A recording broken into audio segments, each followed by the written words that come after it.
Good morning students. मैं Rekha Sharma, associate professor political science, Rajiv Gandhi राजकीय महिला महाविद्यालय भिवानी से। आज हम बीए द्वितीय वर्ष के विद्यार्थियों के लिए शॉर्ट आंसर टाइप क्वेश्चंस की श्रृंखला में chapter number 9 consumer protection and welfare से शॉर्ट आंसर टाइप क्वेश्चंस करेंगे। उपभोक्ता संरक्षण एवं कल्याण।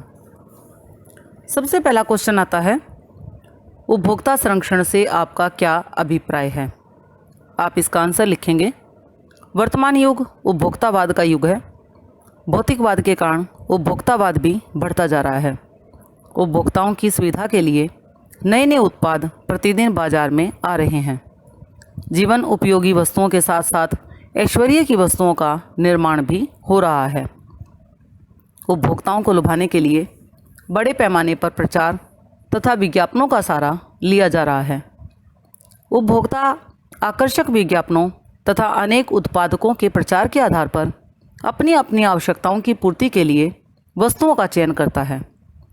प्रत्येक उत्पादक अधिक से अधिक लाभ कमाना चाहता है। ऐसी स्थिति में नैतिक मूल्य उसके लिए कोई महत्व नहीं रखते। ये उपभोक्ताओं का शोषण करता है। इसके लिए वह अनुचित साधनों का उपयोग करता है। उपभोक्ता के हितों को संरक्षण प्रदान करना आवश्यक है। इसीलिए उपभोक्ता संरक्षण से अभिप्राय है उपभोक्ताओं को उत्पादकों तथा व्यापारियों के शोषण से बचाने के लिए किए गए उपाय। उपभोक्ता संरक्षण के लिए सरकार द्वारा कानून बनाए गए हैं। आधुनिक कल्याणकारी राज्यों में उपभोक्ता संरक्षण को सर्वोपरि रखा गया है।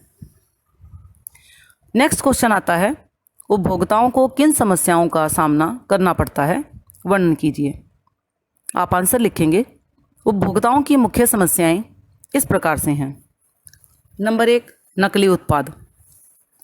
प्राय उपभोक्ता को सर्वप्रथम उत्पाद के संबंध में मिलावट की समस्या का सामना करना पड़ता है। असली वस्तुओं के साथ साथ बाजार में नकली वस्तुओं की भरमार होती है। उपभोक्ता के लिए असल नकल की पहचान करना कठिन हो जाता है। नंबर 2, एकाधिकार। कई दफ़ा किसी वस्तु पर एक ही कंपनी का एकाधिकार हो जाता है, जिसे हम मोनोपोली कहते हैं। ऐसी स्थिति में उपभोक्ता को उसी उत्पाद पर निर्भर रहना पड़ता है। नंबर 3, विज्ञापनों का दुरुपयोग। प्राय उत्पाद को बेचने के लिए उत्पादक बहुत आकर्षक विज्ञापनों का सहारा लेता है, परंतु विज्ञापन की कसौटी पर उत्पाद खरे नहीं उतरते। चौथे नंबर में, सेवा में देरी। उपभोक्ता की एक मुख्य समस्या यह भी है कि उन्हें सेवा प्रदान करने में देरी सरकारी विभागों के संबंध में ये कटु सत्य है। बिजली, पानी, स्वास्थ्य संबंधित विभाग जनता की कठिनाइयों की ओर ध्यान थोड़ा सा कम दे पाते हैं। नेक्स्ट क्वेश्चन है, उपभोक्ता संरक्षण आंदोलन की सफलता के क्या कारण हैं। आप आंसर लिखेंगे। उपभोक्ता संरक्षण आंदोलन को सफल बनाने में अनेक कारण उत्तरदायी हैं, जिनमें से मुख्य निम्नलिखित हैं। नंबर 1, शिक्षा का विस्तार। शिक्षा मानसिक विकास का एक सर्वोत्तम साधन है, जिसके द्वारा व्यक्ति को अपने अधिकारों तथा कर्तव्यों का ज्ञान प्राप्त होता है। शिक्षा के विस्तार ने उपभोक्ता को जागरूक किया है। नंबर 2, दृष्टिकोण में परिवर्तन। उपभोक्ता के दृष्टिकोण में बहुत परिवर्तन हुआ है। वह वस्तुओं को खरीदने में अधिक विवेकशील हो गया है। वह वस्तुओं की कीमत के साथ साथ वस्तुओं की गुणवत्ता भी देखने लग गया है। तीसरे नंबर पर है अधिकारों का ज्ञान। उपभोक्ता अपने अधिकारों के ज्ञान के कारण, समय समय पर सरकार द्वारा प्रचार के कारण तथा स्वयंसेवी संस्थाओं द्वारा उपभोक्ता को सचेत करने के कारण यह आंदोलन सफल हो रहा है। चौथे नंबर पर है आवश्यक वस्तुओं का निर्माण। विश्व के लगभग सभी देशों ने उपभोक्ताओं के हितों की रक्षा के लिए कानून पास किए हैं। उन कानूनों के कारण उत्पादकों पर कई प्रकार के प्रतिबंध लगाए गए हैं। इससे उत्पादक भी आवश्यक वस्तुओं का निर्माण करने लग गए हैं।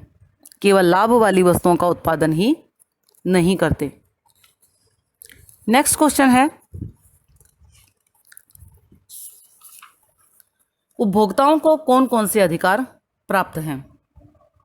आप आंसर लिखेंगे। उपभोक्ताओं को निम्नलिखित अधिकार प्राप्त हैं। नंबर 1, सुरक्षा का अधिकार। इस अधिनियम से उपभोक्ताओं को यह अधिकार है कि उन्हें बाजार में उपलब्ध उन वस्तुओं से बचाया जाए जो स्वास्थ्य, जीवन तथा संपत्ति के लिए हानिकारक हैं। नंबर 2, सूचना प्राप्ति का अधिकार। उपभोक्ता को यह अधिकार है कि उसे उन तथ्यों की जानकारी दी जाए जिसके आधार पर वस्तुओं को खरीदा जा सके। उसे धोखे, गलत सूचनाएं तथा अवांछनीय विज्ञापन से बचाया जाए। तीसरे नंबर पर चयन का अधिकार। उपभोक्ताओं को यह अधिकार प्राप्त है कि उसे विभिन्न वस्तुएं तथा सेवाएं उचित कीमतों पर प्राप्त हों। जिन वस्तुओं में प्रतियोगिता नहीं है उन पर सरकारी नियंत्रण हो, जिसमें उपभोक्ताओं को संतोषजनक सेवाएं तथा वस्तुएं उचित मूल्य पर प्राप्त हो सकें। चौथे नंबर पर है उपभोक्ता शिक्षा का अधिकार।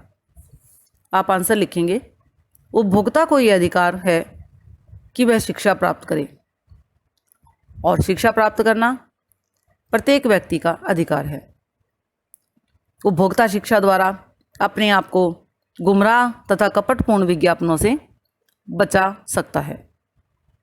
इसीलिए सरकार का ये कर्तव्य है कि वह प्रत्येक व्यक्ति को शिक्षा प्राप्त करने में उसकी मदद करे और सरकार इस प्रकार से कर रही है और उपभोक्ता अपने इस अधिकार के कारण समय समय पर काफ़ी जागरूक भी हो रहे हैं। नेक्स्ट क्वेश्चन है, उपभोक्ता के संरक्षण की आवश्यकता तथा महत्व पर एक नोट लिखें। आप आंसर लिखेंगे, उपभोक्ता के संरक्षण की आवश्यकता तथा महत्व को निम्नलिखित आधारों पर अभिव्यक्त किया जा सकता है। नंबर 1, अनुचित तथा कपटपूर्ण व्यवहार। उत्पादकों तथा व्यापारियों द्वारा अनुचित तथा कपटपूर्ण व्यवहार को रोकने के लिए उनके द्वारा अधिक कीमतें वसूलने, सुरक्षा मानकों की अवहेलना करने से रोकने के लिए आवश्यक है कि उपभोक्ता एकजुट हो जाएं तथा अपनी शिकायतों का संतोषपूर्ण समाधान करें। दूसरे नंबर पर अन्य देशों का प्रभाव। यूरोप के अनेक देशों में उपभोक्ता संरक्षण नियमों को बहुत सख्ती से लागू किया जाता है, जिसका भारत पर प्रभाव पड़ना भी स्वाभाविक है। इसलिए भारत में भी उपभोक्ता संरक्षण की ओर विशेष ध्यान दिया जा रहा है। तीसरे नंबर पर है कल्याणकारी राज्य। स्वतंत्रता के पश्चात भारत में एक कल्याणकारी राज्य की स्थापना की गई।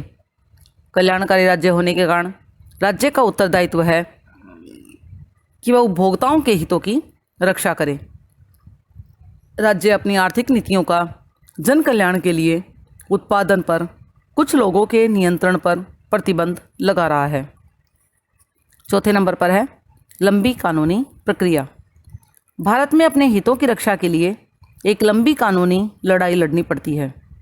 इसलिए आवश्यक है कि ऐसे अधिनियम बनाए जाएं जिससे न्याय शीघ्र तथा सस्ता प्राप्त हो सके। और पांचवें नंबर पर लोक अदालतें। लोक अदालतों की अवधारणाओं में बहुत तीव्र गति से लोकप्रियता बढ़ती जा रही है। लोक अदालतों ने बहुत से विवाद बड़ी जल्दी निपटाए हैं।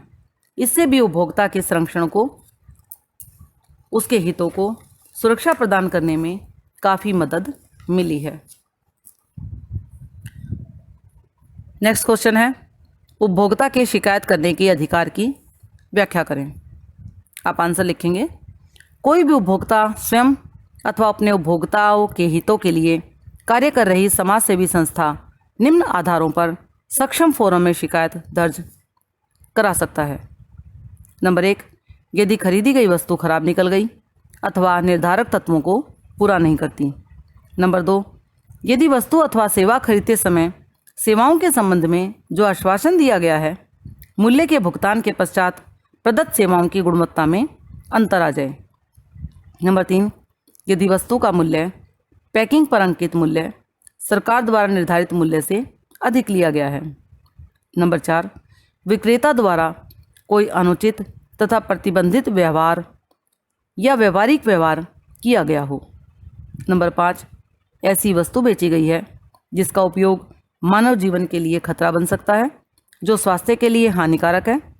पैकेट पर प्रयोग की विधि तथा उसके उपभोग से संबंधित खतरों के विषय में पूरी जानकारी नहीं दी गई हो। इस चैप्टर के नेक्स्ट भाग को हम कल करेंगे। धन्यवाद।